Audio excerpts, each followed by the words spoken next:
हमरा तोहरा बीच में पति पत्नी जैसन कोनो रिश्ता तरह ही निखे गए, तब बेहतर बा हमन के अलग हो जाइए। हाँ, हमहू तंग आ चुकल बानी इस सबसे, अलग हो जा। ठीक बा, काले हम अपनी बिटिया के लेके गाँव चल जाए। तू के हव ये फैसला लेवे वाला? पीहू हमार बेटी है, पीहू हमरा साथे रही। ओए! खबरदार जब पीहू के बारे में बात हुई, बचपन से एकर माई बन के एकरा के हम पलन, एकर बाप बन के हम पलन, और आज तू पीहू के अपना साथे रखे के बात करता डू। सुना, हमरा बेटी के केहू भी हमसे अलग ना कर सकेला। ठीक बा, तो आप कोर्ट फैसला करी कि पीहू तहरा साथे रही कि हमरा साथे।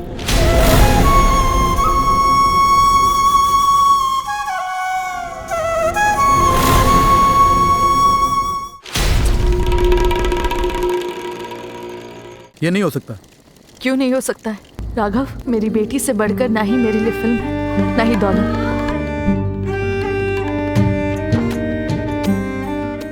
भोजपुरी फिल्म की मशहूर अदाकारा निधि और टैक्सी ड्राइवर शिव कुमार के बीच चल रहे मुकदमे की सुनवाई आज फैसले के मोड़ पर है। जैसा कि आप सब जानते हैं कि ये मामला उनकी 8 साल की बेटी पीहू से रिलेटेड है, जिसे निधि अपने पास रखना चाहती है और शिव अपने पास। दोनों के बीच तलाक तो हो ही चुका है। अब देखते हैं बेटी किसको मिलती है।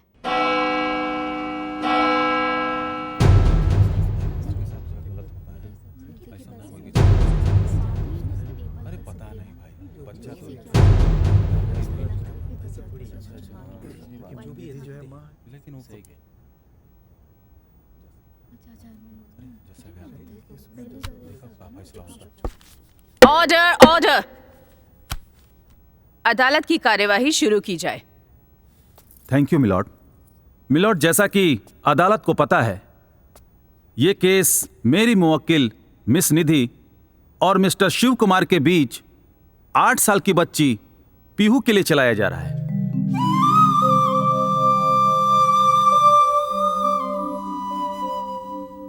और यही नहीं, मिस निधि और मिस्टर शिव दोनों आपस में पति पत्नी थे, लेकिन इनके बीच आपसी संबंध अच्छे नहीं थे मिलॉर्ड, जिसकी वजह से अब ये अलग अलग रहने लगे। मिलॉर्ड, लड़ाई इस बात की है कि मेरी मुवक्किल मिस निधि चाहती हैं कि पीहू इनके साथ रहे, और वहीं मिस्टर शिव चाहते हैं कि पीहू उनके साथ रहे।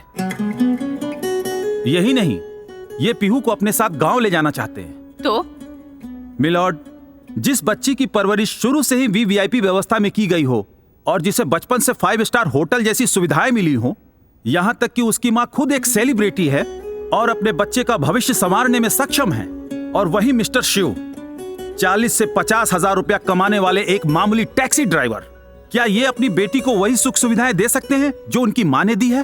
क्या ये पीहू के लिए कुछ कर पाएंगे? मिलॉर्ड, मैं मिस्टर शिव से कुछ सवाल पूछने की इजाजत चाहता हूं। इजाजत है। हाँ तो मिस्टर शिव, मेरी मुवक्किल मिस निधि अपनी बेटी को शहर के सबसे महंगे स्कूल में पढ़ाती है, और वहीं उसके लिए स्पेशल रूम, नौकर चाकर, गाड़ी, बंगला, सारी सुविधाएं हैं। क्या आप दे पाएंगे? Objection milord.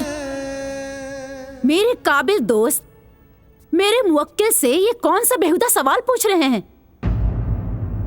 इस हिंदुस्तान में लाखों करोड़ों बच्चे हैं जो अपने माँ बाप के साथ नॉर्मल लाइफ जी रहे हैं, अपनी पढ़ाई पूरी कर रहे हैं और अच्छी परवरिश पा रहे हैं।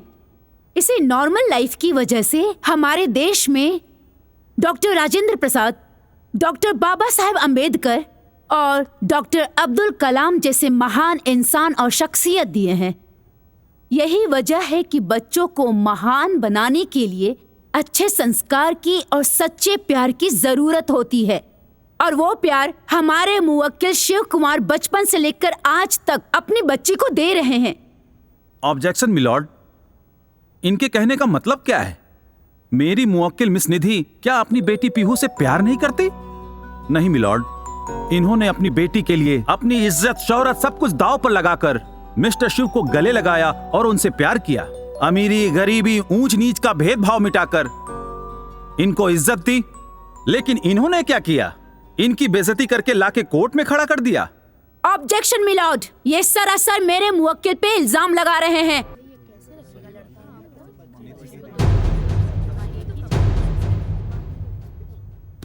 Order order. दोनों पक्षों की तमाम दलीलों को सुनने के बाद ये अदालत इस नतीजे पर पहुंची है कि वाकई में बेबी पीहू बचपन से लेकर आज तक जिन सुख सुविधाओं में पली बड़ी है वो उसके पिता शिव कुमार उसे नहीं दे पाएंगे।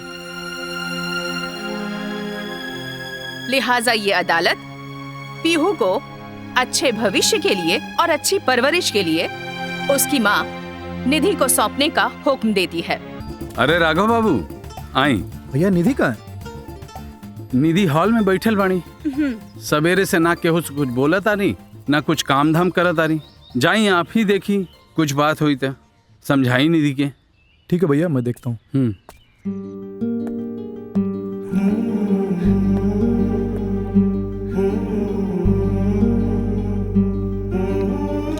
ये क्या है निधि?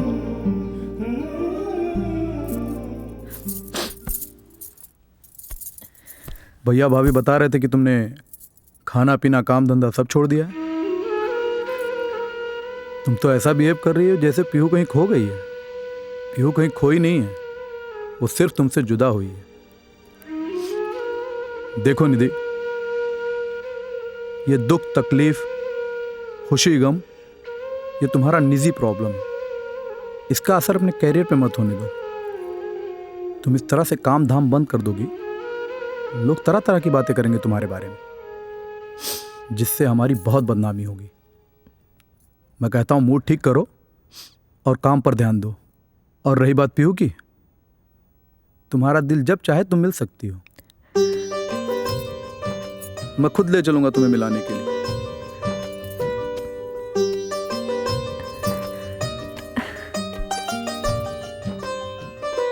पीहू, ए बिटिया। पापा, हाँ? हमके बोलौला ह? जी बेटा, देखा बेटा, हम काम से बाहर जाता नहीं, हमके आवे में टाइम लग जाई। तोहरा खातिर खाना बना के किचन में रख देले बानी, त तू टाइम से खाना खा लिया, ठीक ना? जी पापा। अब पापा बाहर जाता ना तो पापा के एगो प्यारी सी किस्सी, मुआ, इनमें थोड़ा सा मीठा कम रहा। ए गौरी, मुआ। वाह, ई मीठा रहा। जी आपन ख्याल रखिए और कहीं बाहर मत जाइए, ठीक ना? जी पापा। ठीक बा, पापा जाके सांझी ले आ जाई हैं। लव यू बेटा। लव यू टू पापा। बाय बिटिया। बाय। ओहो, ई पापा भी ना कितना बुद्धू हावे, सब सामान एहिजा रख देले। अब हमरे के सही करे के पड़ी। ई देखा, पापा पैसा भी सही से ना रखिले। डायरी, मेरी कहानी, शिव कुमार, पापा की कहानी, पढ़ के देखा तानी। मैं शिव कुमार उर्फ शिव। आज मेरी मुलाकात एक ऐसी शख्सियत से हुई जिसके लाखों दीवाने हैं, जिन्हें आज से पहले मैंने सिर्फ फिल्मों में देखा था। शायद ये महादेव की ही कृपा थी जो आज लाखों दिलों पर राज करने वाली इस सुपरस्टार से मुलाकात हुई और मेरी जिंदगी बदल गई।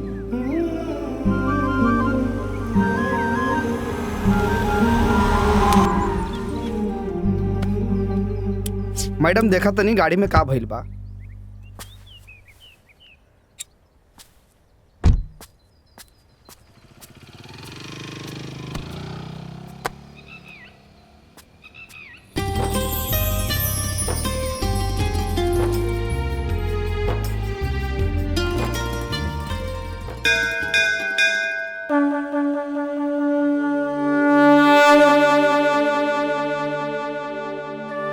हे शिवजी महाराज, रोज रउए दर्शन क के अपना काम धाम के शुरुआत करे नी। शायद यही वजह बा कि अनजान शहर में एगो टैक्सी, एगो किराए का घर, अब बढ़िया बढ़िया दोस्त देले बड़ा प्रभु। असही अपन कृपा दृष्टि अपना यीशु पर बनौले रहो। हर हर महादेव।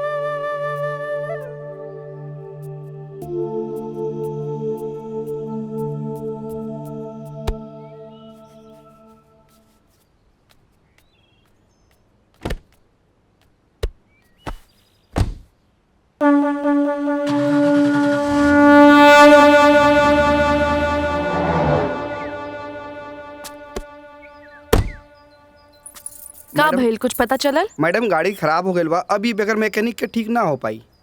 हे भगवान, हम तो वैसे ही लेट होत रहनी है। अच्छा जाके कोनो टैक्सी रोको। ठीक बा मैडम, हम देखा तनी। हाँ।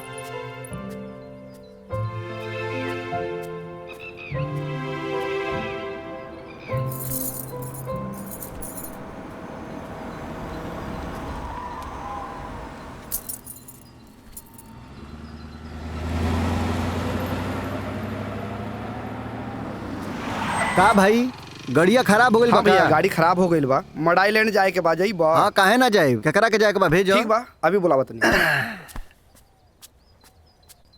आई मैडम, टैक्सी आ गई।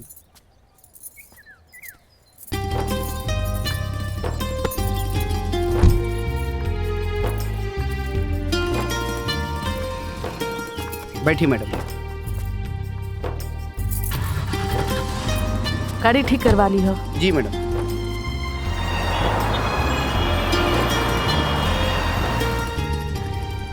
हर जेकर नाथ बोले नाथ अनाथ कैसे होई, जेकर नाथ भोले नाथ अनाथ कैसे होई। भोजपुरी गाना लागता भोजपुरी जानेला। अरे भोजपुरी अइला के बात करता नहीं मैडम, हमरा भोजपुरी आवेला, दूसर कोनो भाषा ना आवेला। अच्छा जान ले कि हम भोजपुरी खाईला, भोजपुरी पीला, भोजपुरी सुतेला, भोजपुरी उठीला। कहाँ घर पड़ी? बागी बलिया उत्तर प्रदेश के रहे वाला हई हम मैडम। अच्छा तो तू भोजपुरी फिल्म देखेला? अरे मैडम का बताई रहुआ से, हम सिर्फ भोजपुरी फिल्म देखी लें, लेकिन आजकल के भोजपुरी फिल्म में वो मजा नहीं खे मैडम जो पहले रहे। काहे? पहले कौन मजा रहे जो आज नहीं खे? अरे मैडम पहले जब भोजपुरी फिल्म लागे ना, तब पूरा परिवार के लोग एक साथे ट्रैक्टर टाली में बैठ के गाना बजाना गावत जाओ लोग फिल्म देखे। और एगो आजकल के भोजपुरी फिल्म बा, आजकल के भोजपुरी फिल्म तो मैडम नजर छुपा के जाए के पड़ेला देखे। वो काहे? अश्लीलता मैडम, अश्लीलता। अब देखी जौन हीरो लोग बा लोग, वो अपन गाना हिट करावे खातिर भोजपुरी के सभ्यता के, भोजपुरी के संस्कार के माटी में मिला देले बा लोग, डबल मीनिंग गाना गावता लोग। अब भोजपुरी के कुछ हीरोइन लोग बा लोग जौन बिना मतलब के अंग प्रदर्शन करता लोग मैडम। अरे हीरोइन के करे के पड़ेला जौन स्टोरी के डिमांड रहेला। अब एमे उनकर का दोष? हाँ मैडम ठीक कहा तनी, यही से तो आजकल के भोजपुरी फिल्म ना हॉलीवुड और बॉलीवुड के फिल्म नियर लागेला। भोजपुरी के कल्चर, भोजपुरी के संस्कृति कुछ नामो निशान ना होला भोजपुरी फिल्म में। खैर मैडम, हम तो एगो दर्शक हई, हमारा का लेवे देवे के बाटे, जवन लागी तवन देखे जाई। अच्छा वो सब छोड़ा, ई बतावा कि हीरो हीरोइन में केकर काम अच्छा लागेला? मैडम देखी सब अपनी जगह अच्छा अच्छा काम करेला, सब ठीक बा, पर हमरा के ना निधि जी बड़ा पसंद है। अच्छा एको बात बतावा, तहरा के निधि काहे पसंद बाड़ी? का खूबी बा उनका में? अब मैडम खूबी एगो होखे तो हम रउआ के बताई, जान लें कि निधि जी तो खूबी के भंडार है। उनके डायलॉग डिलीवरी, उनकर तेवर, उनकर जोश, उनकर जुनून, आए है डांस करेली तो एकदम बिजली नियर लागेली। मान ला निधि तहरा सामने आ जाई है तब? अरे मैडम का मजाक करतानी, राम राम की बेरा, कहाँ वो सुपरस्टार निधि और हम टैक्सी ड्राइवर।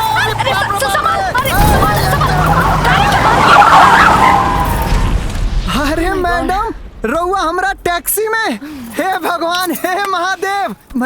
मैडम एक बेर छू के देखी रउआ के, हमरा के तो विश्वास नहीं होत कि रउआ हमरा गाड़ी में, एक बेर छू के देखी। अरे बाप रे बाप, दहिया सुन्न हो गए हमार। तू तो अभी गाड़ी ठोक देले रहता। अरे मैडम गाड़ी तो ठोकत ठोकत बच गई। अच्छा वो सब छोड़ा, चला हमरा के देर होता। हाँ मैडम, हे भगवान, हमार तो दिन सफल हो गए मैडम आज। सीन नंबर 12 बहुत इंपॉर्टेंट सीन है। I want wonderful performance. या श्योर। असिस्टेंट, सीन नंबर 12 का कॉस्ट्यूम रेडी करो।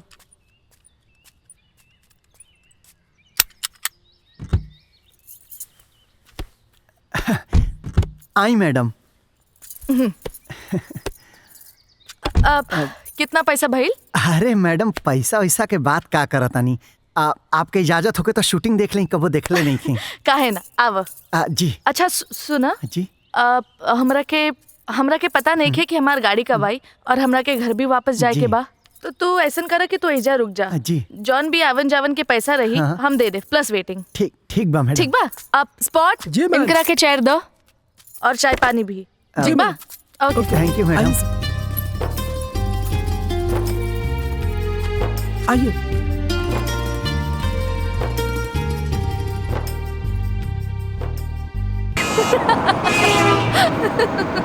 यार आदमी तो बड़ा इंटरेस्टिंग बाड़ा, बात बड़ा सही करेला। मैडम सब हमरा से ये कहेला कि शिव तू बात बहुत बढ़िया बढ़िया करेला। मैडम एगो बात कही। हाँ। ई राउर जोन सिनेमा बा न, एमे हर चीज तो बढ़िया बा, एगो चीज छोड़ के। ऊ का? ये मैडम कि जेकरा से जान पहचान निके ओहू की संगे चिपके के पड़ेला। अरे बाबा वो सब नाटक होला, साचो ना। हम सब एक्टिंग करेनी, एक्टिंग। बात तो ठीक बा मैडम, बाकी एक्टिंगों में हमारे गांव की तरफ कोनो लड़का कोनो लड़की के छू देलस ना तो कट्टा निकल जाई मैडम, कट्टा। अच्छा। हाँ अब हमरे ले लें, अब हमरे के देख लें। जब 10 में पढ़त रहनी तो एगो लड़की के लाइन मारत रहनी। एक दिन का देखा तनी कि वही स्कूल के एगो लड़का वो लड़की के लाइन मारत। आ गई गुस्सा, ईंटा उठा के ससुर के कपार फोड़ देनी। का भइलू लड़का के? ओ लड़का के कुछ ना भइल, भइल हमार प्रिंसिपल साहब बोलौना नाव काट के घरे भेज दे। अब बाबूजी के पता चलल तो बाबूजी जूता मार के घर से बाहर निकाल देना। फिर बम्बई आ गई। अच्छा वो सब छोड़ा, ये बतावा कि दिन के कितना कमा लेला? ये मैडम जितना एगो डॉक्टर है एगो इंजीनियर कमा ले। मतलब मैडम कबो 2000 मिल जाला, कबो 2500 मिल जाला, और महादेव प्रसन्न हो गई ना तो 3000 रुपया मिल जाला। तो आज की कमाई तो गई ना मैडम, आज की कमाई तो हमके जिंदगी भर याद रहे। मैडम रउआ जैसन सुपरस्टार रोज रोज कहाँ मिलेला है? और एक बात बताई मैडम, सच में हम आपके ना डाई हार्ड फैन हैं। दुनिया में सबसे बड़का फैन हम ही हैं।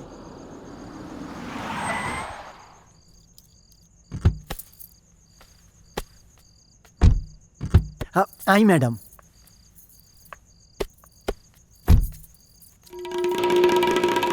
ई लशीर अपन दिन भर के कमाई और वेटिंग चार्ज। अरे ही क्या करता नहीं मैडम, देवही के बात एगो सेल्फी दे दें। काहे ना, ले ला।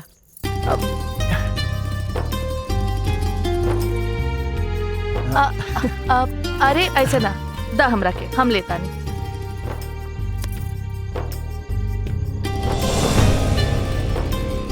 ई ला।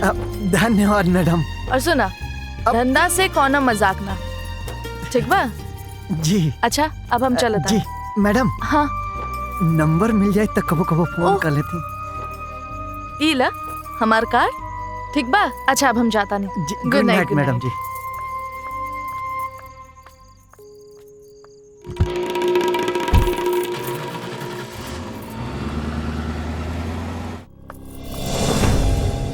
भैया ये सब का बचपना हो निधि? कैसन बचपना? तू ई काहे भूला जाता रू कि तू एक सेलिब्रिटी हो और ई छोट मोट आदमी के साथ है ऐसे सेल्फी निकालल और ऐसे मस्ती करल, ई का ठीक है? ओ तो ई बात बा भैया, ये छोट मोट लोगन ही हमार दर्शक हवे। ऊ दर्शक जो हमार सोशल मीडिया पे मान सम्मान बढ़ावेला। और रहल बात सेल्फी के, तो ये टैक्सी ड्राइवर सेल्फी के ना सैकड़ों लोगन के दिखाई हैं, पब्लिसिटी करी है। पब्लिसिटी भैया।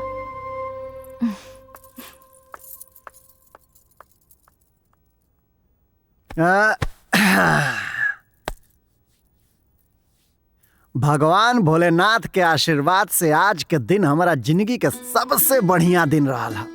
अरे भाई निधि मैडम से मुलाकात हो गई।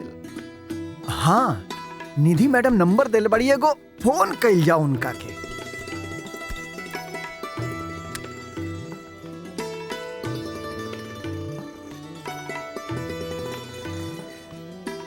अरे ना ना ना ना ना ना, डायरेक्ट फोन कर ठीक नहीं थे। का पता अच्छा लागी कि ना, मैसेज कर लियो। हाँ हाय।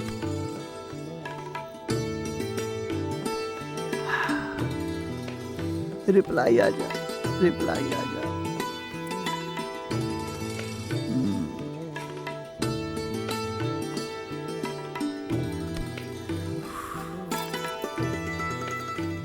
रात ढेर हो गई बा, बुझाता सूत गइल बा।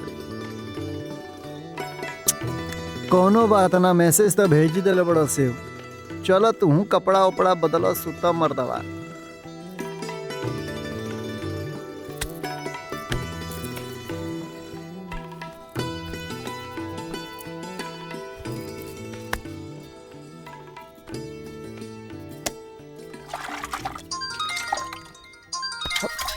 बुझाता कॉल आ गई। हेलो हेलो सर, मैं बीना बैंक से बोल रही हूँ। आपको लोन चाहिए क्या? फोन रख। राती का ससुर लोन देता ना। बताओ, दिल धड़का कर रख दिहलस। मैसेज तो डिलीवर हो गइल बा, पढ़ले नहीं की बुझाता सूत गइल बड़े। चलो शिव तू सुत, बिहने उठ के देखल जाई रिप्लाई आवता कि ना।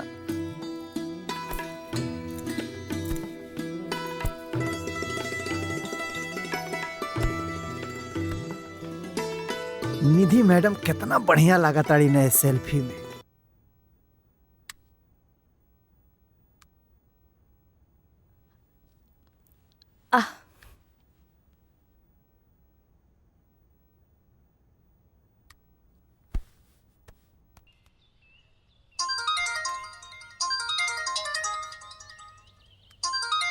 अरे निधि मैडम। हाँ मैडम। हम निधि बोले तानी। जी जी जी। अब कहाँ बाड़ा? मैडम हम तो गाड़ी चलाओ तानी, रउआ कहाँ बानी? वही काल वाला शूटिंग लोकेशन पर। अरे वाह, हमो पास में रहनी है, इन्हीं से गुजरत रहनी है। तो सुना ना, आ जाओ कुछ गप्पे शप्पे लड़ावल जाए। अब जी जी जी बिल्कुल आवतानी। ठीक बा। यस, मैडम के कॉल आ गई।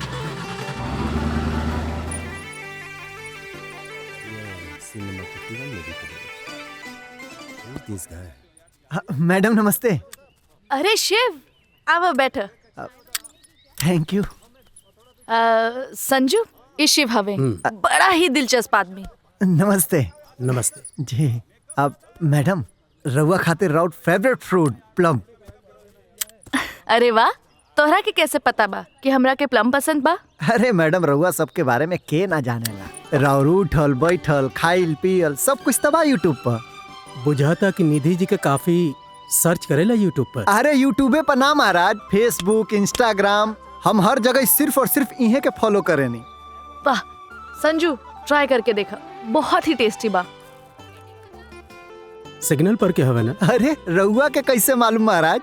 100 रुपया मांगत रहा, बड़ा कन्विंस कनी तब 50 रुपया में दलस हिया। हम ये सब ना खाइला।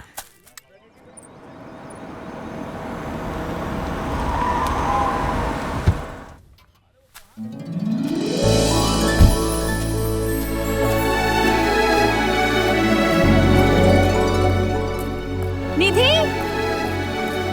हाय। अरे रूपा। हाय रूपा, तू यहाँ अचानक? तुझे इनवाइट करने आई हूँ। अब इनवाइट? 7 तारीख को मेरा जन्मदिन है, सबको मैसेज कर दिया।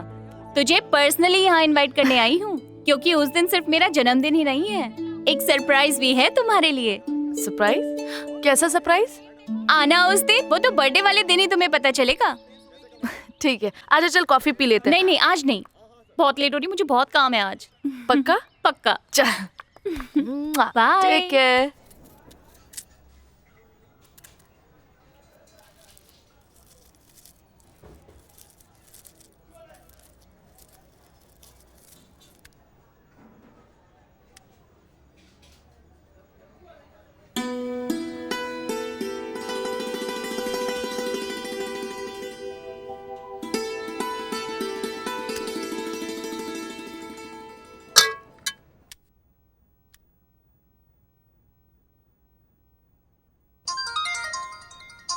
निधि मैडम।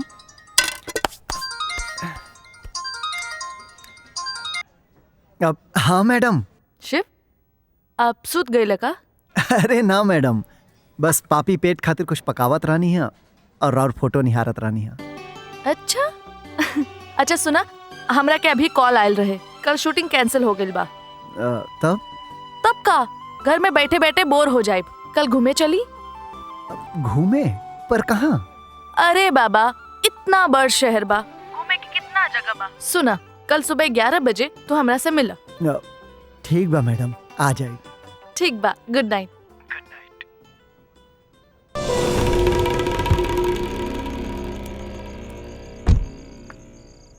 अच्छा शिव, हम जाता नहीं। Good night madam. Good night. हाँ, बाय।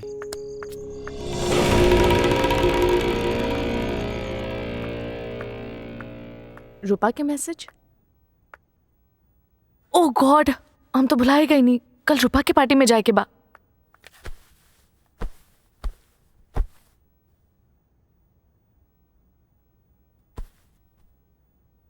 हेलो शिव। हाँ मैडम। एगो बात बतावल भुला गई नहीं। का? कल हमरा के पार्टी में जाए के बा, तू हमरा के लोखंड वाला बैक रोड पे ठीक रात 10 बजे मिला। ठीक बा। और सुना, तू अपन टैक्सी मत लेके आई है, हम अपन गाड़ी से जाइब। ठीक बा मैडम। ठीक बा जी। चलो, गुड नाइट।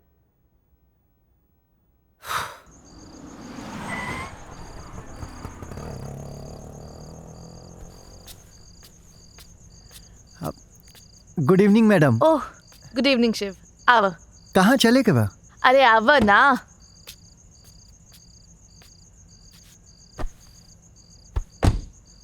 वाह। इला जी। तहरा खातिर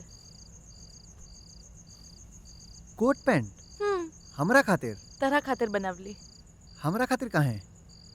अरे बाबा, हम एगो पार्टी में जा रहल बानी और ऊ पार्टी बिजनेसमैन के पार्टी हवे जहाँ बड़ा बड़ा लोग आई हैं, और तू तो हमार दोस्त बाड़ा, तो तहरा के जेंटलमैन तो लागे के पड़ी। फिर तो मैडम वो पार्टी में हम ना जा। काहे? मैडम जोने पार्टी में इंसान के पहचान ओकरा कपड़ा से होके, वो पार्टी में जाए के इजाजत हमार जमीर हमके ना दे।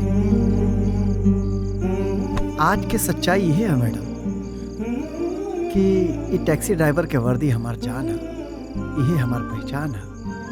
तो आपके ए पार्टी में हम जाए लायक नहीं थी, क्षमा चाहता नहीं। शिव, तहार इहे ईमानदारी और खुददारी तहरा के हमार सबसे खास बनवलस।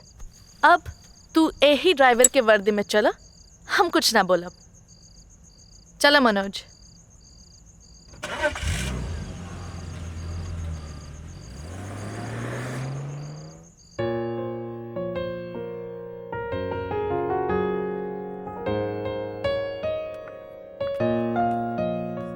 हाय रूपा। हाय।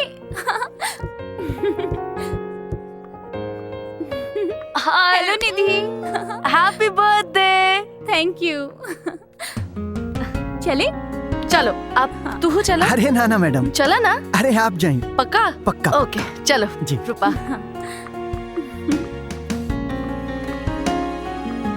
डैड, यही है मेरी friend Nidhi. Hello uncle. Nidhi, how are I am you? Good. इतना लेट कैसे? I am so sorry. Hello everyone. जैसा कि आज मेरी बेटी रूपा के जन्मदिन पर हम सब इकट्ठे हुए हैं, उसके बर्थडे सेलिब्रेशन पर केक काटने के बाद एक प्लीजेंट सरप्राइज भी है। वो सरप्राइज केक कटने के बाद। Happy birthday to you, happy birthday to you, happy birthday dear रूपा।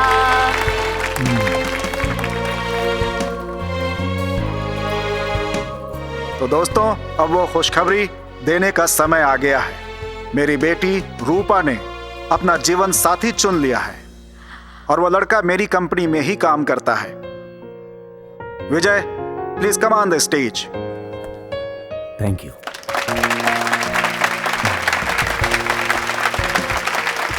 आओ बेटा, आओ सर, आओ।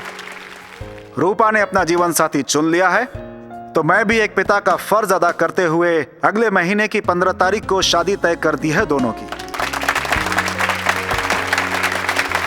Thank you and enjoy the party. क्या हुआ? रूपा, एक बात बता, तू इतनी बड़ी अमीर बाप की बेटी और विजय एक मामूली सा लड़का जो मुश्किल से 20 से 25 हजार कमाता होगा। कहाँ तू और कहाँ वो? ये क्या कर रही है तू? निधि, जब प्यार करते हैं ना, तो प्यार में गरीबी या अमीरी ये सब नहीं देखते। हाँ, ये सच है कि विजय मेरे डैड की कंपनी में एक नॉर्मल सा एम्प्लॉय है, पर प्यार के मामले में वो 1000 गुना ज्यादा अमीर है। हॉल बुक कर लिया है, कल तुम्हें दिखा देता हूँ। आप हेलो। किसके साथ हैं? निधि जी के साथ। ओ, सुपरस्टार निधि।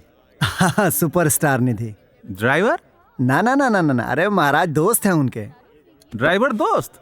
अब हाँ, ड्राइवर दोस्त।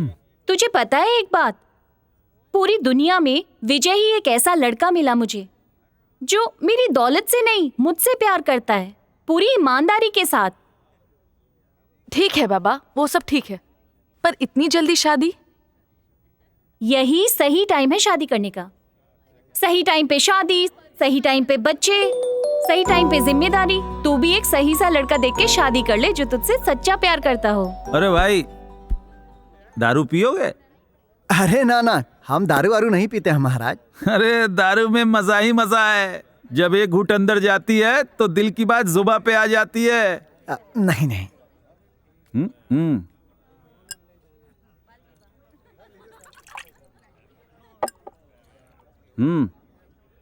अरे हम कभी पिए नहीं। पी के देखो।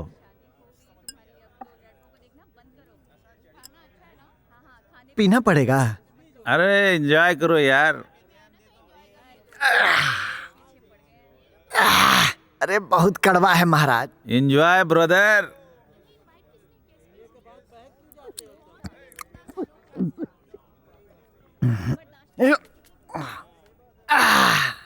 अब लेकिन वेकिन इन सब के चक्कर में ना मत पड़। देख, सही टाइम पे शादी होना बहुत जरूरी है। एक अच्छा सा विजय जैसा ईमानदार लड़का ढूंढ और शादी कर ले।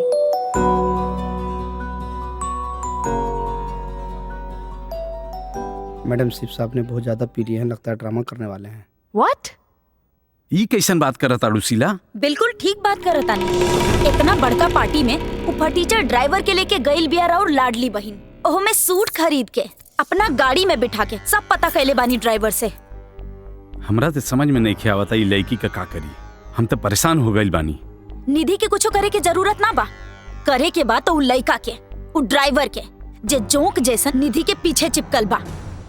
ये दारू भी बड़ा कमाल के चीज होला मैडम। दिल में दबल बात जुबान तक आ जाला। हम जानता नहीं मैडम कि हमरा दारू पियला से रउआ नाराज बानी, लेकिन का बना मैडम, बहुत दिन से रउआ से कुछ कहे चाहत रहनी हो, लेकिन कहे के हिम्मत ना जुटा पावत रहनी। यही से आज दारू पी लेनी है कि रउआ से दिल के बात कह दे। कैसन बात? कैसन बात? बात ऐसन बा मैडम कि हम रउआ के बहुत प्यार करेले। दिन रात आपे के चेहरा हमारी आंखें में बसल रहेला मैडम। दिन रात आपे के चेहरा। रउआ हमार सुख चैन चुरा ले बने। What? Yes. मैडम देखी, हम छल कपट वाला आदमी ना है। जौन हमारा दिल में रहेला तो हम खुल के बोल दे। आज सच्चाई है वो मैडम के हम रउआ से बहुत प्यार करे लागल बानी। पहला नजर से ही रउआ के दिल दे देनी मैडम, पहले नजर से। ये तो कैसन बात कर रहा था शिव? सोरा ना सोच कहता नहीं मैडम। तू ए समय होश में नहीं खा। सही कहता नहीं मैडम, हम बेहोश बानी। लेकिन मैडम जब हम रउआ के पहली बार देख ले वही समय से बेहोश बानी हम। राउर दिल दोस्ती, राउर दिल सम्मान, प्यार ए दिल में बस गए। अब तो स्थिति एवं मैडम के रौरे बिना एक पल जियल मुश्किल बा।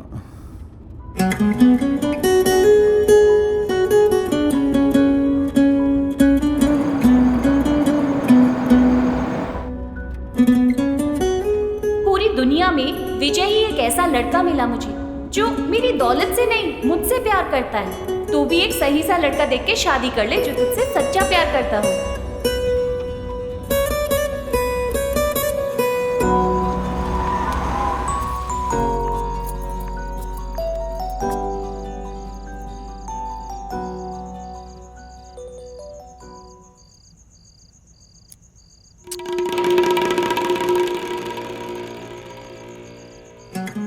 मनोज जी मैडम। इनकरा के अच्छे से घर पहुंचा दिया। जी madam. Good night madam. Good night.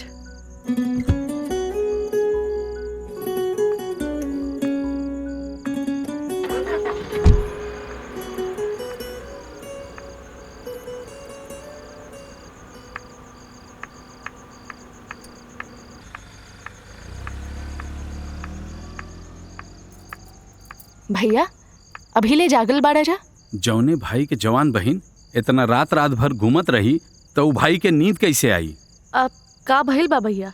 ऐसे पहले भी तो हम शूटिंग पार्टी में लेट हो जात रहली। एकरे पहले हम तोहरा के समझदार समझत रहनी, लेकिन ना, तू एक नंबर के नादान और नासमझ बाड़ू।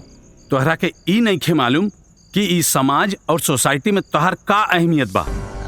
भैया साफ साफ कही, हमरा के कुछ समझ में नहीं आवत। तू दू कौड़ी के फटीचर टैक्सी वाला से अपन दोस्ती बनावत बाड़ू। माइंड योर लैंग्वेज भैया प्लीज।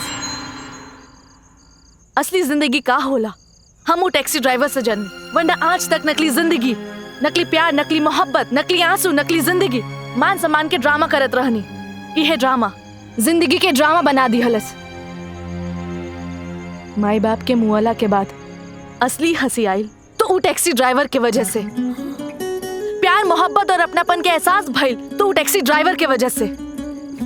और ये एहसास हमरा से केहू ना छीन सकेला।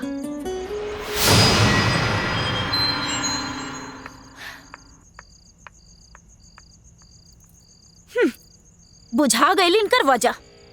अगर ई अपन असली वजह में कामयाब हो गई ना तो ऊ टैक्सी ड्राइवर ई घर के मालिक बनी और हमनी दोनों जन बनब नौकर। Camera action. अब जमाना चाहे कुछ भी कहे, तोप से उड़ा दे या गोली चला दे, हम तो क्या अपन दिल दे चुकल बानी शिव, दे चुकल बानी। कट कट कट। निधि, आपके हीरो का नाम सागर है, शिव नहीं। I'm so sorry sir, एक और टेक लेते हैं। Ready, camera rolling action. अब जमाना चाहे कुछ भी कहे सागर, सूली पे चढ़ा दे या तोप से उड़ा दे, हम तो हो क्या अपन दिल दे चुकल बानी, जरूरत पड़े तो जान भी दे दे शिव। कट कट कट। मैडम, अब आपके हीरो का नाम सागर है, शिव नहीं। प्लीज सही से डायलॉग बोलिए। आज इनके सागर के ना शिव के भूत सवार बा। यू है शिव है ना taxi driver. You shut up. अब सर आज मैं बहुत ही टायर्ड हूँ, आप कोई और शॉट ले लीजिए, कल करेंगे। चलो ठीक है। ओके सर। दूसरे सीन की तैयारी करो। जी सर। सर निधि के हो का गलबा। जुबां पे लगा रे नमक इश्क का। अब क्या होगा? होगा क्या? पैकअप।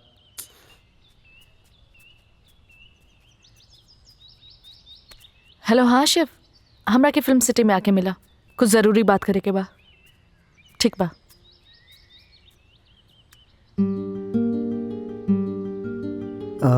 मैडम, इतना जल्दी में काहे बुलौनी है?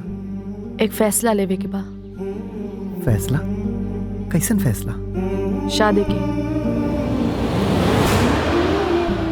शादी? केकरा से? तोहरा से। अब एक कैसन बात करता नहीं रहुआ?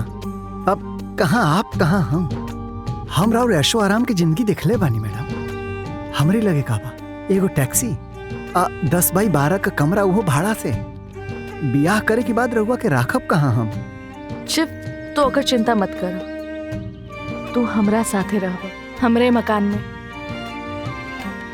ना मैडम, बियाह कैला के बाद रौरी मकान में रहा, ये हमार जमीर हमरा के गंवारा ना करी। अरे बाबा, वो घर हमार पैसा के बनल बा और ऊपर सिर्फ हमार अधिकार हो। और शादी के बाद पत्नी के हर अधिकार पर पति के अधिकार होला ना? ना मैडम जी, पति के कमाई से बनावल हर चीज पर ओकरे मेहरारू के हक होखे के चाहिए। पर मेहरारू के कमाई खाए और मेहरारू के कमाई से बनावल चीज पर राज कैल, ई मर्द जात के शोभा ना देगा। तो ठीक बा, ई बतावा कि तोहार महीना के खान पान और भाड़ा में कितना खर्च होला? अब यह कुल 15 से 20 हजार रुपया। और मेहरारू साथ आ जाई तो? मेहरारू साथ आ जाई तो 10,000 रुपया बढ़ जाई। तो ठीक बा शिव, तू हर महीने हमरा के 30,000 ला के दीह। ई सोचिए कि अपन बीवी के भाड़ा के मकान में रखा ताड़ा। और शिव, तहरा के हमार क्रिया बा, तू मना ना करबा। ठीक बा, लेकिन मैडम जी राउर भैया भाभी? तू लोग के चिंता मत कर, उ सब हमरा पे छोड़ दा। उ लोग उहे करी जे हम चाहब। तू बस दूल्हा बने की तैयारी कर।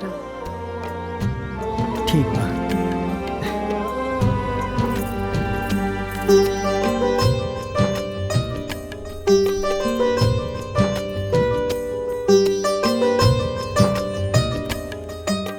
मुबारक हो, आज से आप दोनों पति पत्नी हुए। Happy married life.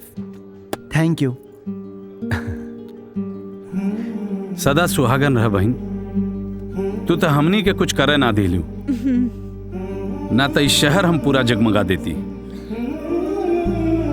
तब भी एक भाई की तरफ से अपने बहन के एक छोटा सा तोहफा, ई ऊटी के तोहार लोगन के टिकट हनीमून खातिर।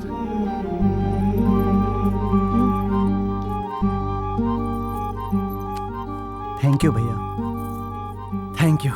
वेलकम। पापा आ गए। पीहू, ए बिटिया पीहू। बिटिया रानी, ई देखा हमार बिटिया रानी तो अबहिने सुत गइल बड़ी।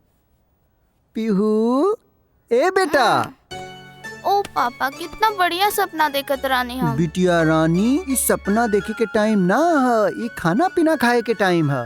लेकिन पापा, तू तो लेट आवे के रहला, फिर इतना जल्दी? ऐसे कि हमके पता रहल है कि हमार बिटिया रानी घर पे अकेले बाड़ी, यही से हम सब काम निपटा के फटाफट चल आईनी है। काम? हाँ बेटा, हम स्कूल में तोहार नाम लिखवा देनी है और अपना खातिर ब्रूम ब्रूम ऑटो ले लेनी है। अच्छा? हाँ, अब कल से हमार बिटिया रानी स्कूल जाई और पापा ऑटो रिक्शा चलाई हैं। और हाँ, हाँ, ये एगो नन्ना मुन्ना छा मोबाइल हमारी बिटिया रानी खातिर। Mobile phone? हाँ, एमे हम मम्मी के नंबर और हमार दोनों जनी के नंबर सेव कर देले बानी। तो जब हमरे बिटिया रानी के मन करे तो अपना मम्मी के या अपना पापा के फोन करके बतिया सकेली। थैंक यू माय लवली पापा। मेरा बेटा बेटा। पीहू, अब एक काम करो, चलो फटाफट खाना खाई जाओ, फिर सुत जल जाए। ठीक बा? ओके पापा। चला।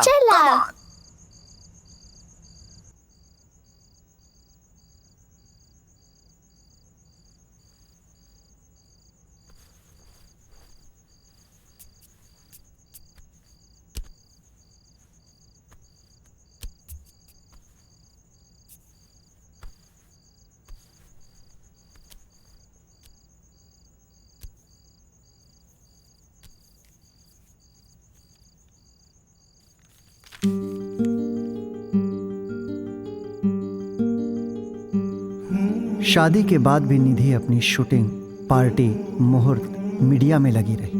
मैं हर तरीके से उसका साथ देता रहा। कभी कभी पत्नी के बिना अकेलापन कचोटता था।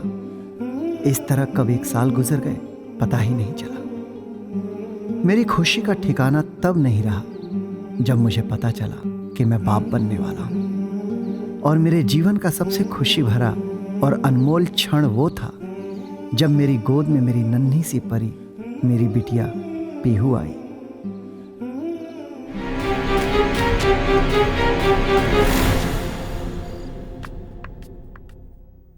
आ गईलू घूम के? इतना राती के एगो पराया मर्द के साथे घूमत अड़ू, शर्म नहीं खे आवत? अरे हमरा बारे में ना सोचलू कोनो बात नहीं खे, कम से कम ये तो सोचा कि घर में एगो बेटी बिया। ओकर वीडियो कॉल भी ना उठौलू। शिव, हम तुम्हारी बात सुन सुन के तंग आ चुकल बानी। हम हीरोइन हई, हमरा के सबसे मिले के पड़ेला, पार्टी अटेंड करे के पड़ेला। बेटी भैला के मतलब ई त ना कि हमारी जिंदगी खत्म हो गई। अजीब बाना निधि, तोहरा खातिर लोग से मिलल पार्टी कैली है जिंदगी बा, और हमरा खातिर हमार बेटी ही हमार जिंदगी बा। शिव, इस समय तो हर प्रवचन सुने के मूड में नहीं खी, नींद आवता, सूते जाता नहीं।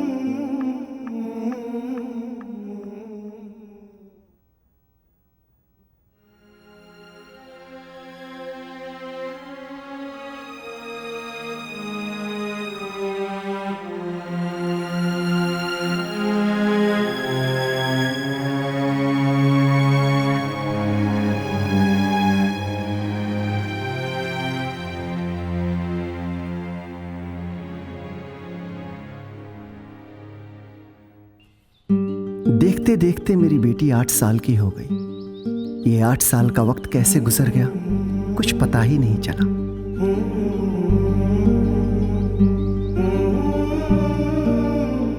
क्योंकि मेरी दुनिया तो मेरी बेटी है।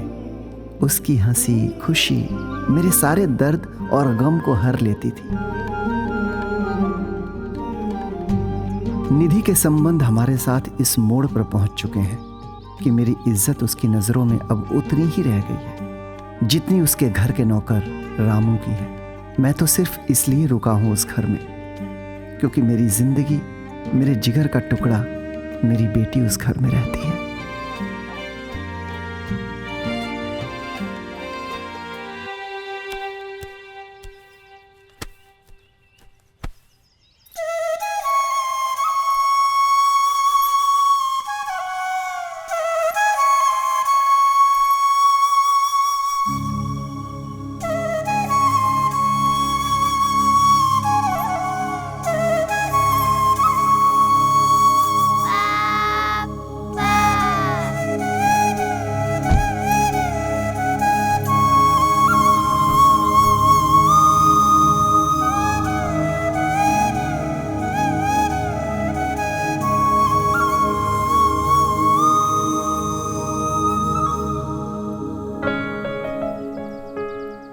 पापा हाय देखा हम कप जीत ले बानी। अरे वाह, हमार बिटिया रानी कप जीत ले बिया। हाँ पापा, हम पूरा क्लास में फर्स्ट आयल बानी। वाह, आज तू साबित कर देलू कि तू हऊ हमार बेटी नंबर 1। पापा ई कप मम्मी के दिखावे चलल जा। बेटा मम्मी तो हार डिस्टर्ब हो जी हैं, शूटिंग पे हुई है ना, बाद में दिखा दिया ना। प्लीज ना, मम्मी कप देख के बहुत खुश हो जाइए। प्लीज पापा, प्लीज प्लीज प्लीज पापा। ओके ओके ओके। Oh thank you my lovely पापा, थैंक यू। चला बैठा बैठा।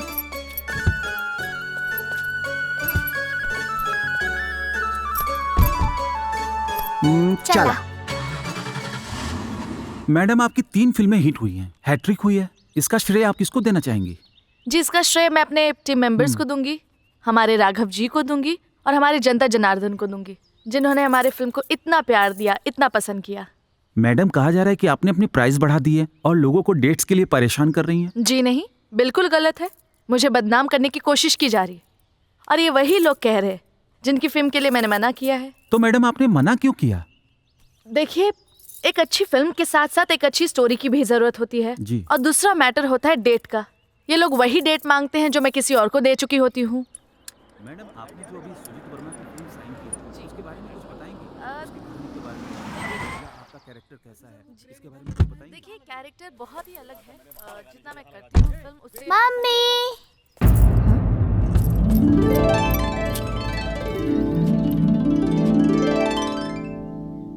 मम्मी मम्मी ये देखा हमारा अवार्ड।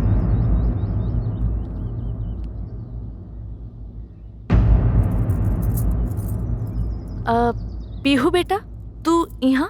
हाँ, पापा लेके आइले है। मम्मी पूरे क्लास में फर्स्ट आई नहीं हम। अरे वाह। अच्छा बेटा, तू घर जा, देखा हमारा इंटरव्यू चला था। हाँ ठीक बा। मैडम आपको देखकर लगता नहीं कि आप 8 साल की बच्ची की माँ हैं। काफी मेंटेन किया है आपने। Thank you. क्या आपके पति अभी भी टैक्सी चलाते हैं?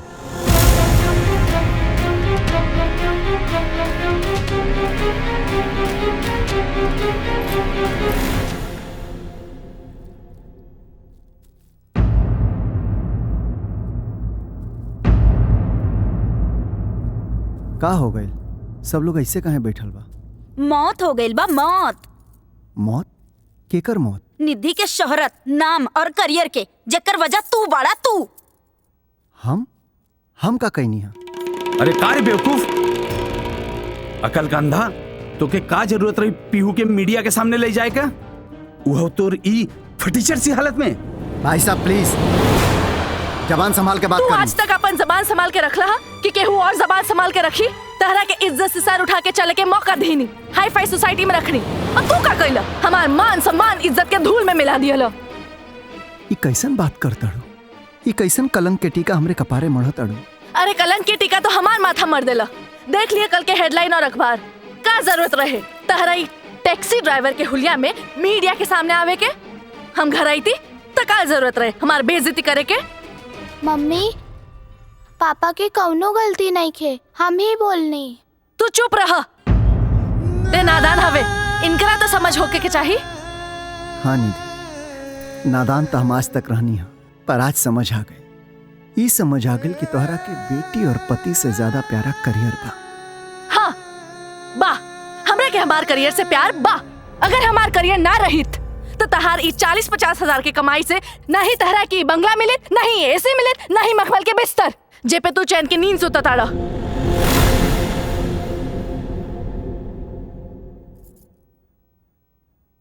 अब तो हमें बंगला में न रह पाए न सुत पाए निधि।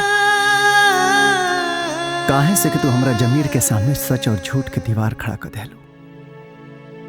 निधि, हम सच्चाई और खुददारी के जीवन न छोड़ सके नहीं, और तू ही दिखावा के जिंदगी ना छोड़ सके। और वैसे भी हमरा तोहरा बीच में पति पत्नी जैसन कोनो रिश्ता तरह ही निखे गए, तब बेहतर बा हमन के अलग हो जाइए। हाँ, हम तंग आ चुकल बानी सबसे, अलग हो जा। ठीक बा, काले हम अपनी बिटिया के लेके गाँव चल जाए। तू के हव ये फैसला लेवे वाला? पीहू हमार बेटी है, पीहू हमरा साथे रही। ओए! खबरदार जब पीहू के बारे में बात हुई। बचपन से एकर माई बन के एकरा के हम पलन, एकर बाप बन के हम पलन, और आज तू पीहू के अपना साथे रखे के बात करता डू।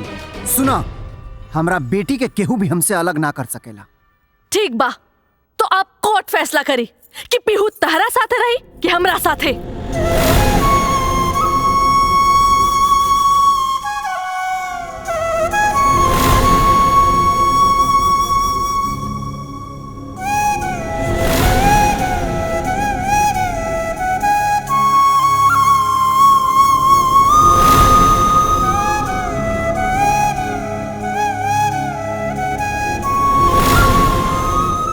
आज मैं बहुत डरा हुआ हूं, क्योंकि आज कोर्ट पीहू को लेकर फैसला सुनाने वाली है।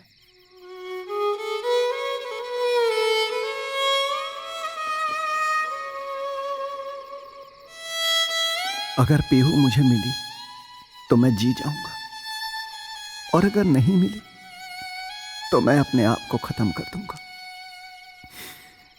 क्योंकि मेरे पास मेरी बेटी के अलावा जीने की कोई वजह नहीं।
हाँ, आ गई हमरे बिटिया रानी के स्कूल। बेटा ये तोहार स्कूल है और देखा ए जगह पर तू बिल्कुल नया बाड़ू, ऐसे कहीं पे भी इधर उधर गईला की जरूरत नहीं है।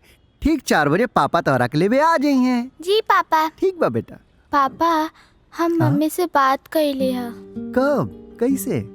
अरे पापा जॉन फोन कल दिले रहला। ओके त का कहत रहली बिटिया रानी के मम्मी? मम्मी बोली बहुत याद आवत है तोहर। पापा हम गर्मी के छुट्टी में मम्मी से मिले जाए। पक्का जाई पक्का। Yes yes. बाय पापा। बाय बेटा।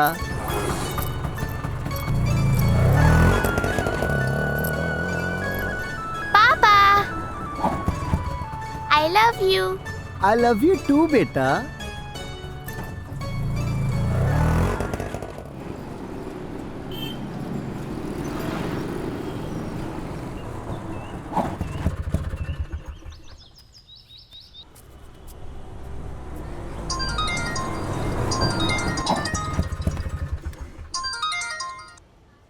हेलो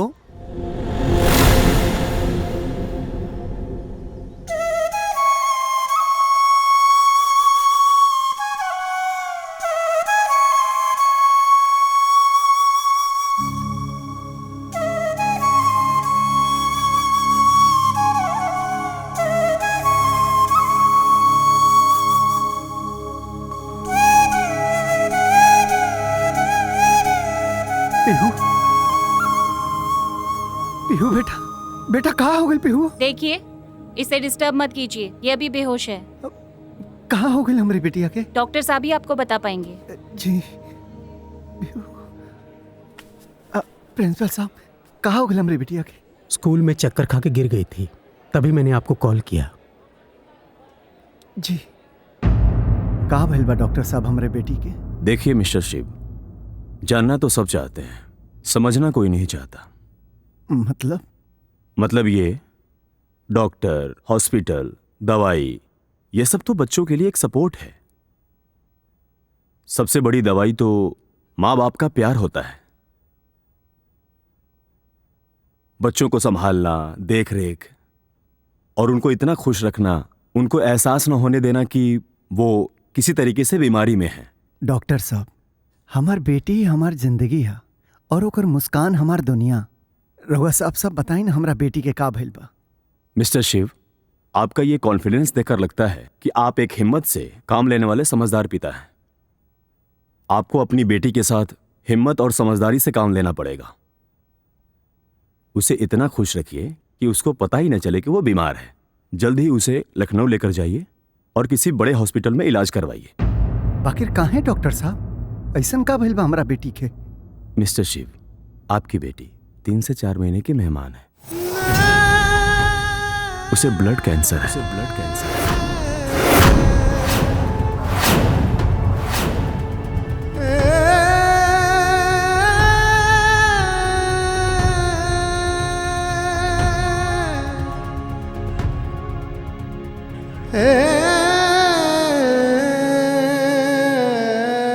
पापा हमके का भइल? डॉक्टर अंकल का बोलन? बेटा तू पहली बेर गाँव में आयल बड़ू ना, तेजा के माहौल के असर भइल बाटे। दवाई खइबू तो ठीक हो जाइबू। हाँ पापा हम जल्दी ठीक होकर और खुद स्कूल जाए। हम रास्ता देख ले बानी। ना बिटिया, तोहरा के खुद स्कूल गईला की जरूरत नहीं है। पापा तोहरा के छोड़ के आई है ना। लेकिन काहे? वैसे कि हमार बिटिया रानी अभी छोट बाड़ी, उनके नाजुक नाजुक पैर में कंकड़ गड़ जाई तब। पापा हमार कितना ख्याल रखेला, अब हम भी तोहर ख्याल रखब। ओह कैसे? जब हम ठीक हो जाए तब हम नाश्ता, खाना और तोहर बाल में तेल मालिश भी कर दे पापा। तोहरा के कुल कहला के कोनो जरूरत नहीं है बेटा। लेकिन काहे? काहे कि तोहर पापा अभी जिंदा बाने और हमार बिटिया रानी ना हमरा खातिर दुनिया के सबसे अनमोल धरोहर है। थैंक यू माय लवली पापा। लव यू टू बिटिया, लव यू। अब चलो सूत जा जल्दी से। चलो सूत।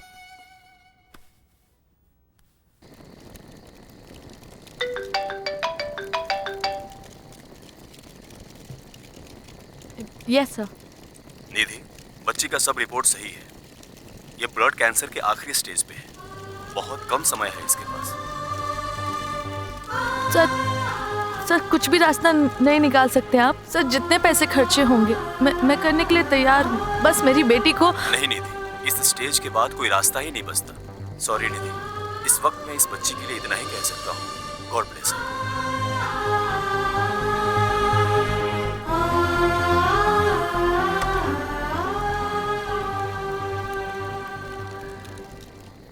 निधि, हम बिटिया के इलाज में कहीं कोनो कमी नहीं कैले, पर जब कहीं से कोनो रास्ता न लौकल तब करेजा पर पत्थर रख के और ओकरा सामने एगो बनावटी मुस्कान लेके जिया कर। शिवम का करी, कौन उपाय निकाली अपनी बेटी खातिर? निधि, हम आज ले तोहरा से अपना खातिर कुछ नहीं खिमले, पर आज एगो चीज मांगता नहीं। प्लीज मना मत करिया। जबले बिटिया साथे बिया तू ओकरा साथे रह जा, यही जा प्लीज। ये कैसे हो सकता है? शूटिंग के सारे डेट लग चुके हैं, पैसा लग चुका है, ये नहीं हो सकता। क्यों नहीं हो सकता है? राघव, मेरी बेटी से बढ़कर ना ही मेरे लिए फिल्म है ना ही दौलत। डेट्स आगे बढ़ा दो।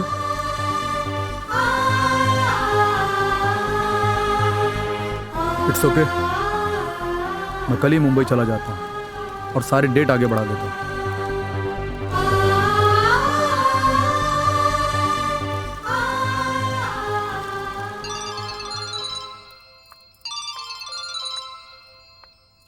कब से फोन बजा था, उठावत काहे नहीं की?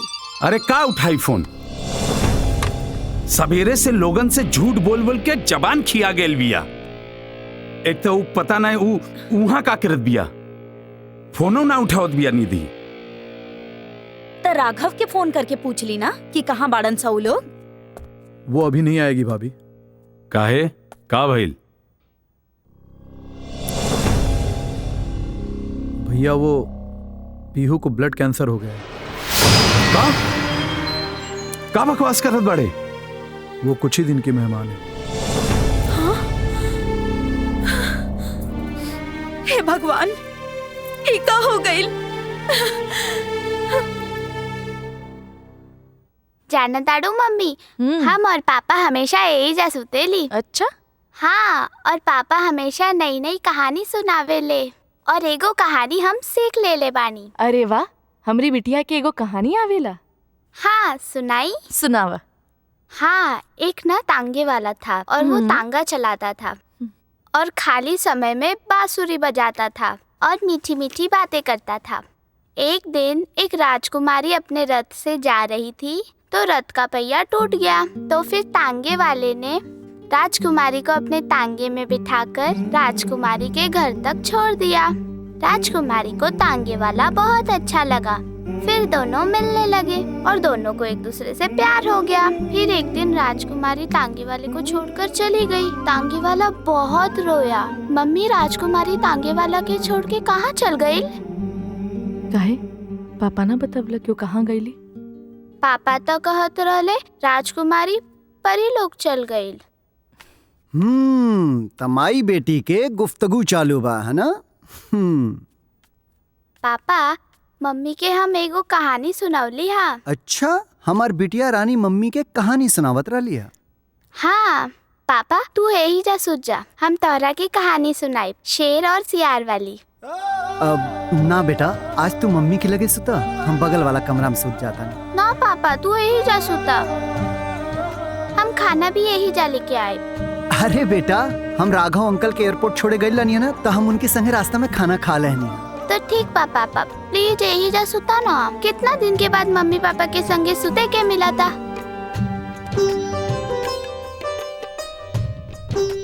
प्लीज मम्मी बोला ना। अब बिटिया इतना जिद करत ताड़ी, मान जा। ओके बाबा, ओके। अब बेटी और माई के आगे कबो के ऊपर चलल बाकी हमार चली, लेकिन एक शर्त पर। पाप आज बहुत थक गइल बाना, पापा आज कहानी वहानी बिल्कुल ना सुनी है। ठीक बा पापा। हाँ।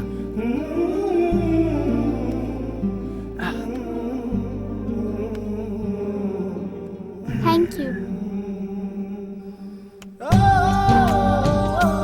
पापा। अब हाँ बेटा। जब हम छोट रहे तब ऐसे ही हाथ रखत रहे ना, ताकि हमके कोनो चोर ना ले जाए। हाँ। पापा मम्मी तो लोग ऐसे ही हाथ रख के सोया, ताकि हमके चोर ना ले जाए। ठीक बा, अब चला फटाफट आंख बंद कर और चुपचाप सुत जा, सवेरे जल्दी जागे। ठीक पापा। Good night.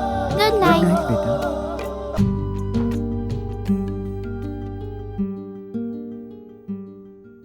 छोड़ता हमके, मत ले जा हमके, छोड़ता ना, नहीं छोड़ता छोड़ता छोड़ता। पीहू पीहू कहाँ बोल बेटा? पापा हाँ एगो आदमी हमके लेके जात रहला। केहू नहीं खे बेटा, देखा तू पापा और मम्मी के लगे बाड़ू। हाँ बेटा देखा केहू नहीं खे। हाँ, पापा एगो काला सिंह वाला आदमी हमके लेके जात रहला। पापा हमें बचा ला ना, हम कहीं ना जाए। ना ना बेटा, तू सपना देखत रहलू और सपना तो झूठ होला ना। हमनी के तो पास में बानी जा। आवा पीहू, हमार पीहू के केहू नहीं खेले के जात, और जे भी आई ना ओकरा के मार के भगा देम। तू तो हमार बिटिया हो ना, सुझ जा।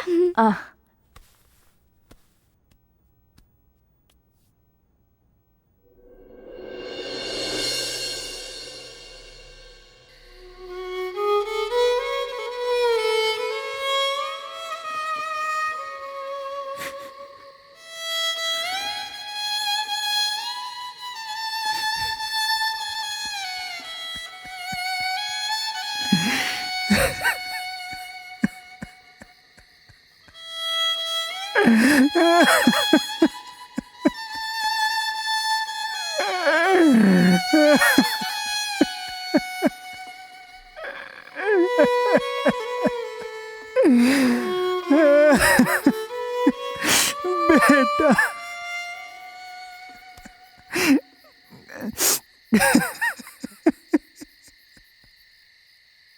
ना शिव, संभाला अपने आप के। तू ई तरह टूट जाइबा तो पीहू के का होई, ओकरा बारे में सोचब। संभाला। हम अपनी बिटिया के खोवल लेके जब भी ओकरा बारे में सोचा तानी छाती फाट जाता। कहाँ जाई का करी कि हमार बेटी ठीक हो जाए, हमार पीहू ठीक हो जाए। कोनो रास्ता लौकत नहीं खे।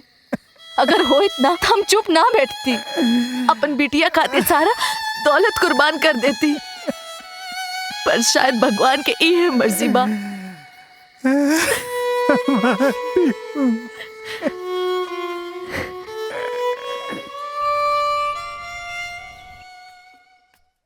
Good morning. Good morning. गर्मा गर्म चाय। Thank you. मैडम तो नींद में बाड़ी।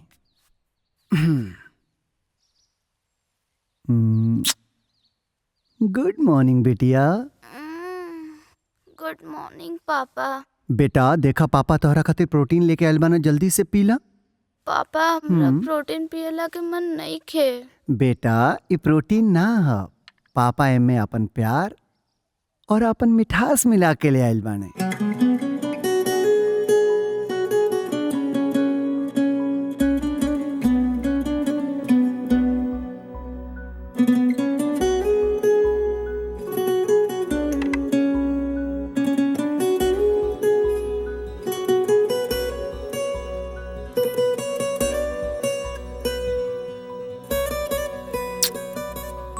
Good morning.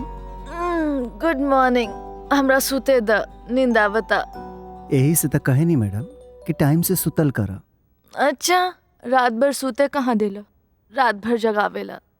जगावे के परमिशन तो तोहरा के कोर्ट से ले बानी। अच्छा सुनो, चाय ले आइल बानी, चाय पीला। एक शिव, घर में नौकर बा ना, तू चाय काहे लेके आइला? हम अपना बीवी खातिर चाय ऐसे लेके आवेनी कि सवेरे सवेरे जब हमरा बीवी के आंख खुले तो उनका आंख के सामने पहला चेहरा उनके पति के होके के चाहिए, बुझाइल? और वैसे भी ये चाय में हम अपन प्यार और मिठास मिला के लाइल बानी। अच्छा। हाँ। मम्मी का भइल? कुछ ना।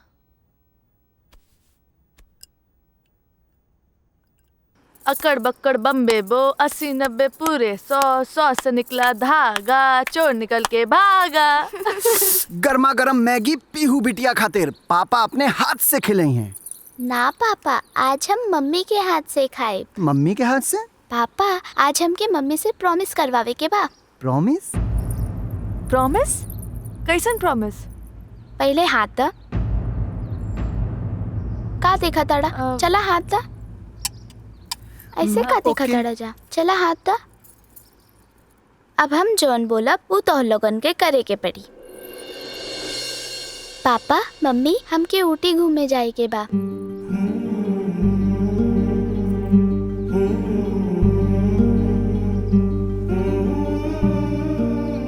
प्लीज पापा, प्लीज मम्मी, हमके ऊटी जाए के बा। एक बार जाए दाना प्लीज।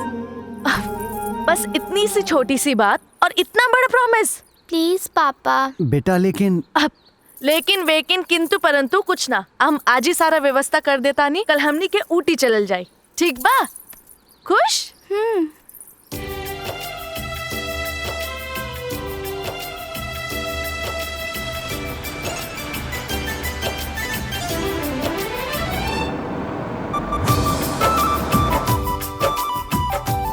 मम्मी ऊटी कितना सुंदर बाना।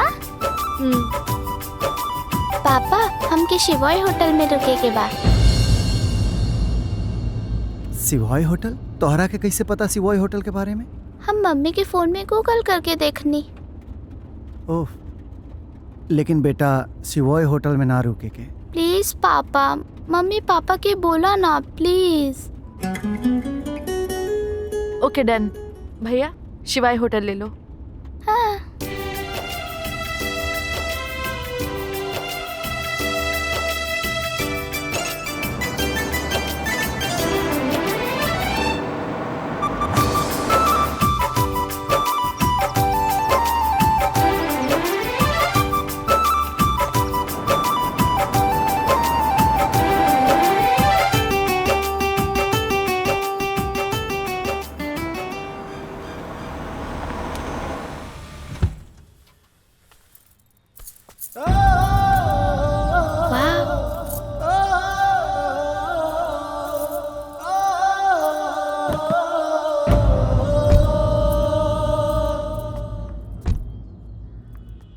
चला लोग आवा।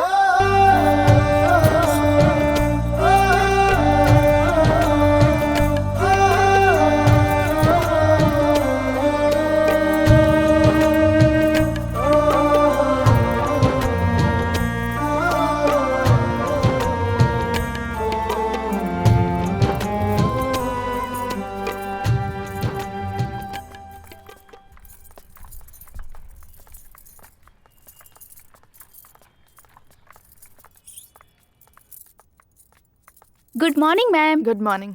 बहुत दिनों के बाद आई इस बार आप। दीदी 143 वाला रूम अवेलेबल है? चेक करके बताती हूँ।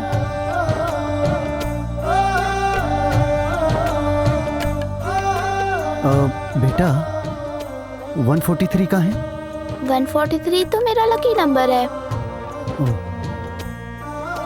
रूम अवेलेबल है, अगर इनका इतना ही मन हो रहा है तो इसे ही बुक कर देती हूँ। जी जी सर, लीजिए। पापा जल्दी से गाड़ी मंगवावा, हमके तो लोगन के लेके एक जगह जाए के बा।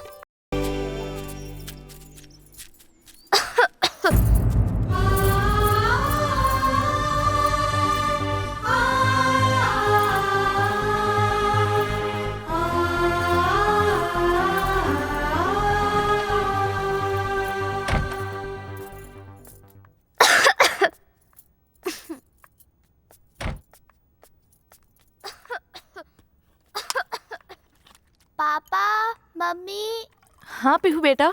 इधर आवा।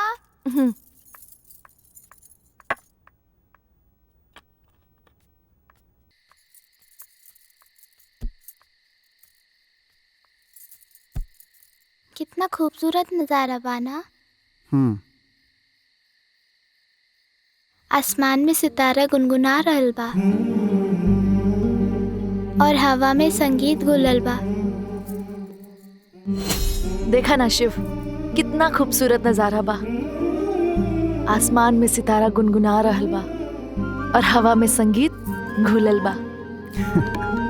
निधि, ये सब हमनी के स्वागत कर रहल बा और हमनी के खूबसूरत जोड़ा के आशीर्वाद दे रहल बा।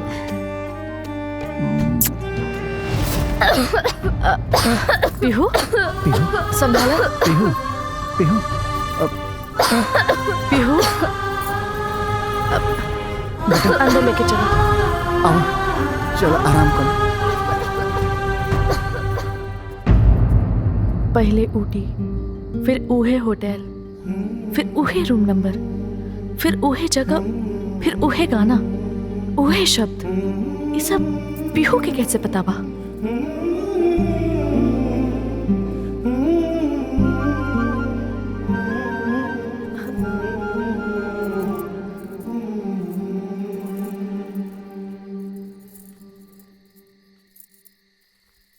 शिव, पीहू के ऊटी आवे के जिद, फिर ऊटी में इहे होटल, यही कमरा, फिर आज वो गाना और फिर अभी वो बात। ये सब हमने की पर्सनल बात रहे। पीहू के कैसे पता बा? कहीं तू ना निधि, हम पीहू के कुछ नहीं खे बतौले और यह सोच के तो हमहू हैरान बानी कि आखिर ये बात पीहू के पता कैसे बा।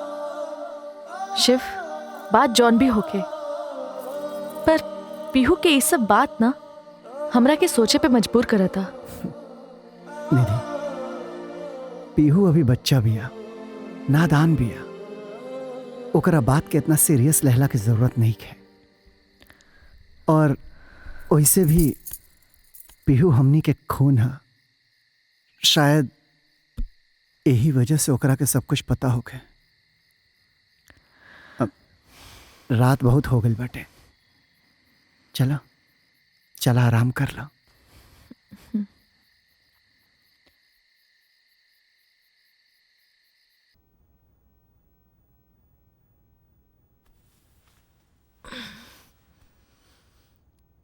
Good morning. Good morning. अब चाय पियबू? हम बना देता नहीं। ना ना ना, तू रुका, हम बनावा तानी।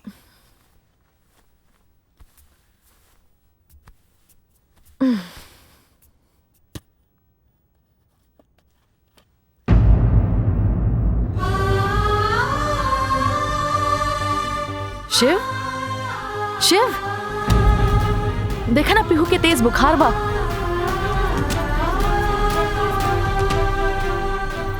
पीहू, पीहू, पीहू बेटा, पीहू बेटा, पीहू, डॉक्टर के फोन कर, फोन करा। पीहू बेटा। हेलो?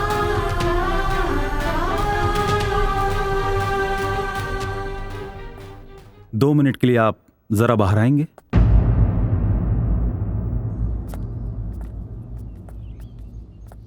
आप लोग माँ बाप हैं या इस बच्ची के दुश्मन? ऐसे कंडीशन में इस बच्ची को हर वक्त एक डॉक्टर की निगरानी में रखना चाहिए और आप लोग इसे लेकर ऊटी घूम रहे हैं। डॉक्टर साहब, बेटी ही जिद की थी आने के लिए और आप मान गए। अरे भाई, नादान वो है, आप नहीं। अभी फौरन इसे लेकर जाइए और जाकर किसी अच्छे डॉक्टर की निगरानी में रखिए। कभी भी किसी भी वक्त इसे अच्छे अस्पताल और डॉक्टर की जरूरत पड़ सकती है। अभी तो मैंने इंजेक्शन दे दिया है, सुबह तक बुखार उतर जाएगा, ध्यान रखिएगा। शिव, हमने के मुंबई चले के बा। मुंबई? हाँ मुंबई। तो हमेशा ईमानदारी और खुददारी के जिद चलवले बाड़ा, पर ए बेर हम ना सुनब। शिव, सोचा पीहू के जौन स्थिति बा, ओकरा के हर वक्त एगो डॉक्टर की जरूरत पड़ी और मुंबई में हमार फैमिली डॉक्टर बा और उ सुविधा तोहरा के गांव में ना मिली। शिव, ये बात तोहार बेटी या हमार बेटी के ना, ये बात हमने के बेटी के बा। प्लीज शिव, पीहू खातिर।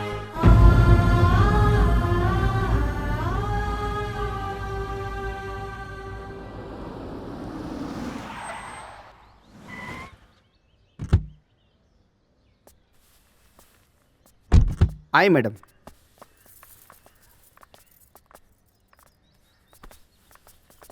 अरे पीहू आ जा आ गईली हमार पीहू बिटिया। कैसे इतना मामी? दिन से मामा मामी की याद ना आई। आवत रहे मामी। अब कहीं ना जाए देव तोहरा के हम। ठीक बा? ठीक बा। आई जा आई चली। चल।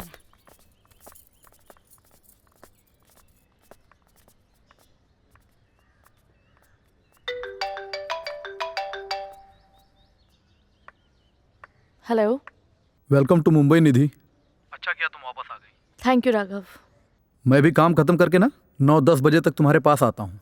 फिर ढेर सारी बातें करेंगे। और हाँ, एक सरप्राइज भी है। ठीक है, आ जाओ। बहुत अच्छा किया तुम वापस आ गए। पीहू के साथ साथ तुम्हें भी थोड़ा रेस्ट मिल जाएगा। वैसे तुम्हें भी एक सहारे की ज़रूरत है, इसीलिए मैंने मम्मी पापा से बात कर ली है और वो इतने खुश हैं कि मंडे को ही अमेरिका से आ रहे हैं तुमसे मिलने के लिए। हमरा से मिले? वो काहे खातिर? हमारी एंगेजमेंट के लिए। यही तो सरप्राइज था। What nonsense. तोहरा का लागल कि हम तोहरा से शादी करब? अरे तोहरा की शर्म नहीं आवत? हमार बेटी जिंदगी और मौत से जूझत बिया और तोहरा के हमरा से शादी करे के बा? छी, हमके ना पता रहल कि तू इतना घटिया सोच वाला इंसान बाड़ा। बस, तुम्हारी जिंदगी है, जैसे मन करे वैसे जियो।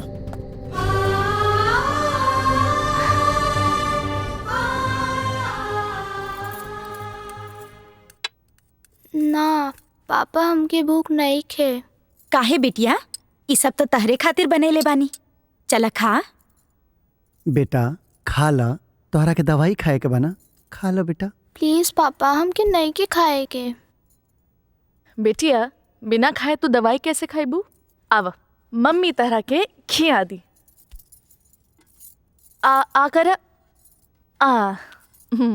Very good.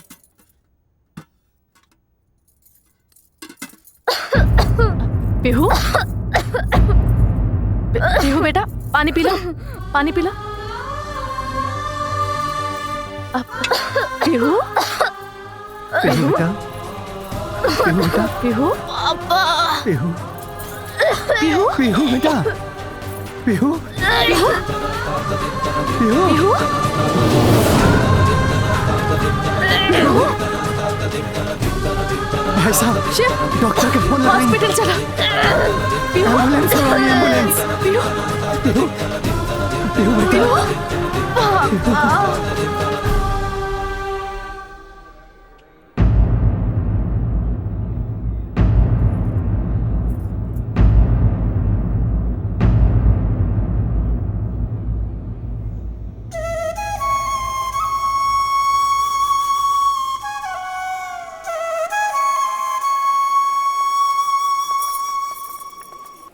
डॉक्टर, डॉक्टर मेरी बेटी।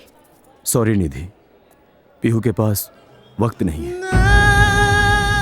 आखिरी वक्त में वो आप लोगों से मिलना चाहती है।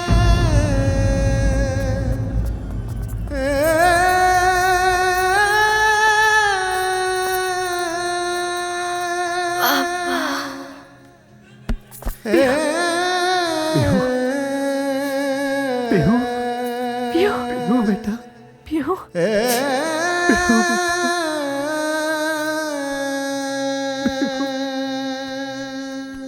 पापा।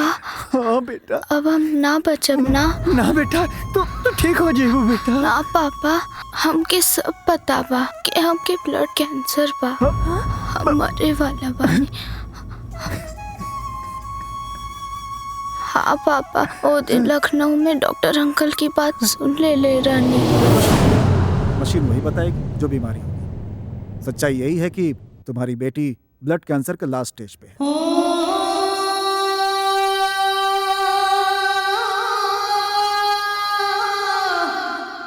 Oh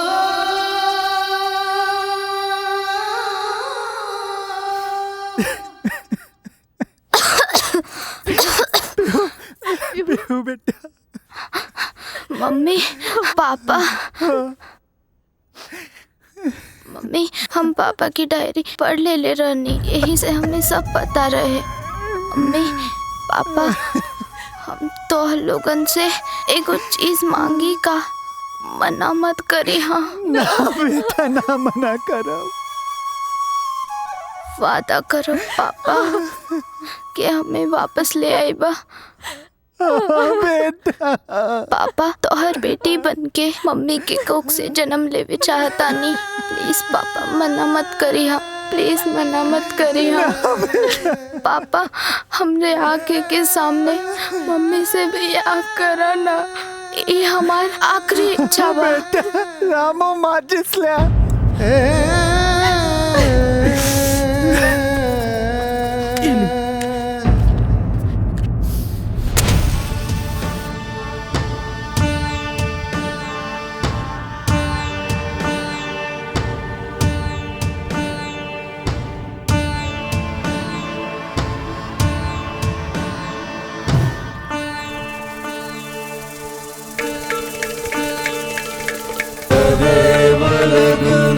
सुदिनं तदेव ताराबलं चन्द्रबलं तदेव विद्याबलं देवबलं तदेव लक्ष्मीपते ते द्वियुगं सदामि शुभमङ्गला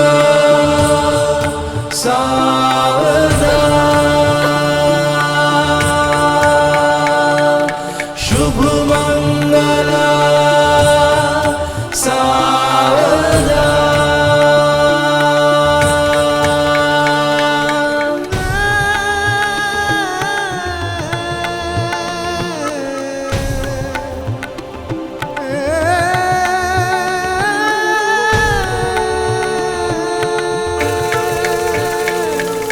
तदेव लग्नं सुदिनं तदेव ताराबलं चन्द्रबलं पापा सिंदूर। पापा सिंदूर।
हम जाना तानी पापा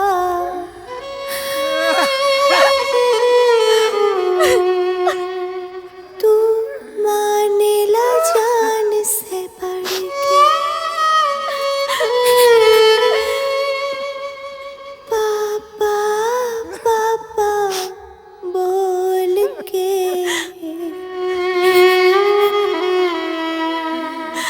देखा जियरवा धड़के बनब हम पापा जी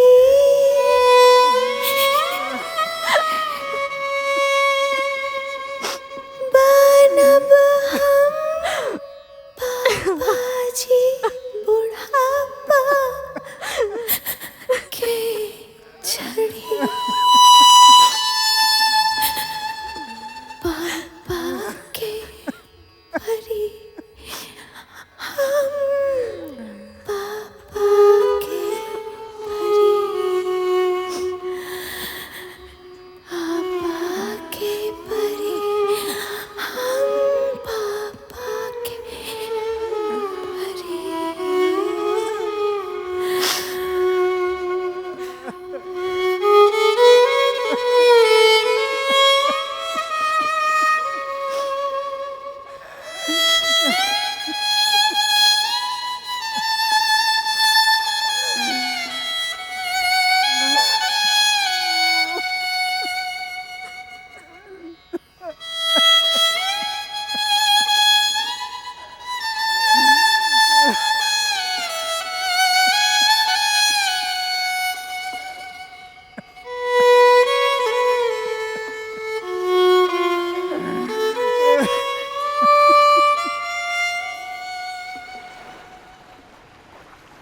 निधि, पीहू के ख्वाहिश पूरा करे खातिर अस्पताल में हम जौन कुछ भी कैली ओकरा खातिर माफी चाहतानी।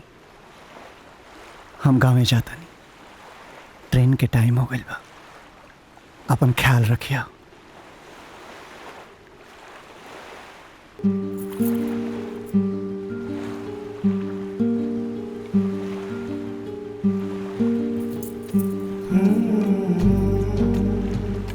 शिव, बचपन में माई बाप मर गए और सिनेमा के दौलत और शोहरत हमरा के जिद्दी बना दिलस।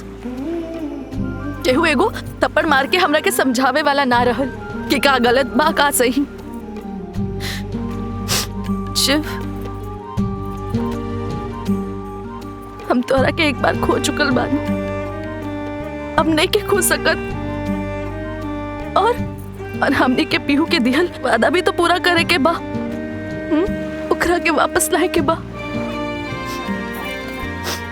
प्लीज शिव, हम तो के नहीं क्यों खो सकत, प्लीज।